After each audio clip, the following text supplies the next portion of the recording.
დავით ბაქრაძის მოწოდებას კი ქვეყნის უსაფრთხოების კონცეფციის შემუშავებაში არასაპარლამენტო ოპოზიციის ჩართვის შესახებ მიმართვის ადრესატებმა უკვე უპასუხეს. მათი ნაწილი ხელისუფლებასთან თანამშრომლობას გეგმავს, ნაწილი კი პარლამენტის თავმჯდომარის ინიციატივას ბოიკოტს უცხადებს. არასაპარლამენტო ოპოზიციის პოზიცია და არგუმენტები კი ქეთი ფარცხალაძის რეპორტაჟში.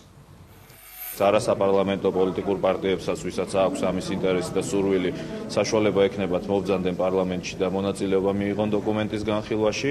პარლამენტის თავმჯდომარემ არასაპარლამენტო ოპოზიციას ქვეყნის უსაფრთხოების შესახებ დოკუმენტის შექმნაში მონაწილეობისკენ მოუწოდა. ბატონო ბაქრაძეს მინდა ვთხოვო, რომ ცოტა სერიოზულად ჩამოყალიბდეს ის და მისი მთავრობა, იმიტომ რომ თავისუფალი საქართველოსთვის ლიდერს კახა კუკავას ხელისუფლების სურვილის გულწრფელობაში ეჭვიში აქვს. კუკავა დოკუმენტის შექმნაში მონაწილეობის იდეას არ ეწინააღმდეგება, მაგრამ ბაქრაძის შემოთავაზებას არასერიოზულად მიიჩნევს. მთავრობის სურვილის არც მოძრაობის სოლიდარობა უკანონო პატიმრებს ლიდერ ეკაბესელიას ჭერა.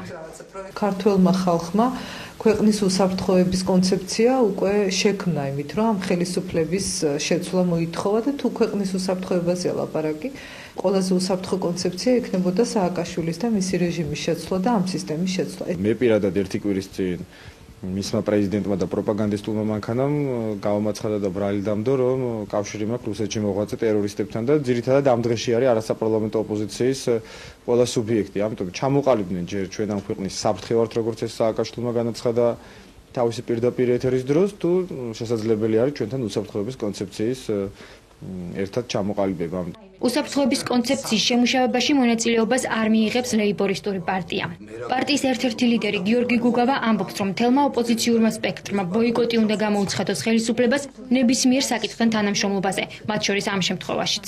ყველაზე დიდი საფრთხე ამ ქვეყნისათვის არის სწორედ სააკაშვილი, ბოკერია, მერაბიშვილი, უგულავას რეჟიმი, რომელიც დამყარებული არის ამ ქვეყანაში და რომელიც არის ძალადობრივი. და ყველაზე დიდი უსაფრთხოება იქნება სწორედ ამ რეჟიმის დემონტაჟი, დანგრევა და პოლიტიკურ მოუსწავლეთში გაშვება ამ რეჟიმის ავტორების. ასე არ ფიქრობენ რესპუბლიკელები და თავისუფალი დემოკრატები. რესპუბლიკურმა პარტიამ დღის ბოლოს განცხადება გაავრცელა, სადაც ნათქვამია, რომ ეროვნული უსაფრთხოების კონცეფცია უმნიშვნელოვანესი სიზეპარტიული სახელმწიფოებრივი დოკუმენტია და მზადაა მონაწილეობა მიიღოს მის შემუშავებაში. ირაკლი ალასანიას პარტიაში კი აცხადებენ, რომ ქვეყნის უსაფრთხოების საკითხი მხოლოდ ხელისუფლების იმედად არ უნდა დარჩეს.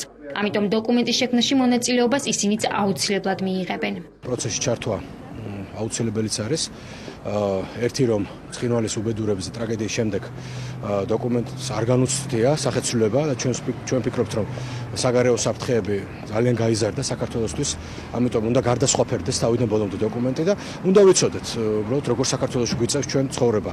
არასაპარლამენტო ოპოზიციის ნაწილი პარლამენტის თავმჯდომარის მოწოდებას ჩაერთონ ქვეყნის უსაფრთხოებაზე ზრუნვაში უკვე ხვალ გამოეხმაურება.